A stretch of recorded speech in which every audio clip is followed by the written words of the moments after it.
சிவகாசி பட்டாசு ஆலை விபத்தில் உயிரிழந்த 10 பேரின் உடல்களுக்கும் இரவோடு இரவாக உடற்கூறாய்வு சோதனை செய்யப்பட்டுள்ளது. 10 பேரின் உடல்களும் அவர்களின் குடும்பத்தாரிடம் ஒப்படைக்கப்பட்ட நிலையில் உயிரிழந்தவர்களின் குடும்பத்தினருக்கு தலா 5 லட்சம் ரூபாய்க்கான காசோலை மற்றும் 50,000 ரூபாய் ரொக்க பணத்தையும் ஆலை நிர்வாகம் சார்பில் நிவாரணமாக வழங்கப்பட்டது. இந்த விபத்தில் ஆலையின் ஒப்பந்ததாரர் மற்றும் மேற்பார்வையாளரை கைது செய்து விசாரணை நடத்தி வரும் போலீசார் ஆலை உரிமையாளர் சரவணனை தொடர்ந்து தேடி வருகின்றனர். 10 பேர் உயிரிழந்த சிவகாசி பட்டாசு ஆலை வெடி விபத்தில் அதிர்ச்சிகர தகவல்கள் வெளியாகியுள்ளது. அரசு உரிமம் பெற்ற கட்டிடத்தில் பட்டாசுகளை தயாரிக்காமல் மரத்தடியில் வைத்து அளவுக்கு அதிகமான ஆட்களுடன் பட்டாசுகள் தயாரிக்கப்பட்டது தெரிய வந்துள்ளது.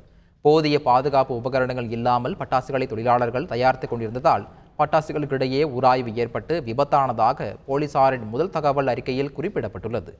விபத்து நிகழக்கூடும் என்பதை முன்கூட்டியே அறிந்தும் தொழிலாளர்களுக்கு பாதுகாப்பு உபகரணங்கள் கொடுக்காமல் ஆலை நிர்வாகத்தினர் அலட்சியத்துடன் இருந்ததும் தெரிய வந்துள்ளது.